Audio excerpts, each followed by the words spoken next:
Why does your scanner show the P2759 engine code? What does it mean?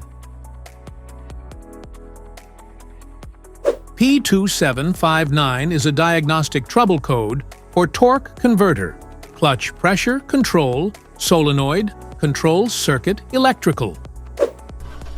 It indicates that the torque converter clutch pressure control solenoid experiences an electrical problem. Under this circumstance, stop driving and repair your vehicle immediately. So, what causes this imbalance? Here are the most common culprits. This code is caused by these possible faults in your car: damaged wiring harness, faulty ECM, low transmission fluid level, contaminated transmission fluid, mechanical problems with the transmission. Each DTC code corresponds to a specific issue in your vehicle. This error occurs in OBD2-equipped vehicles, especially those manufactured since 1996.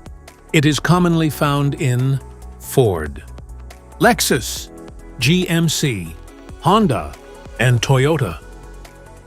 If you want to fix this error code, let us know in the comments section. We will definitely make the video on your demand. If you like this video, don't forget to subscribe to our channel. Thanks for watching.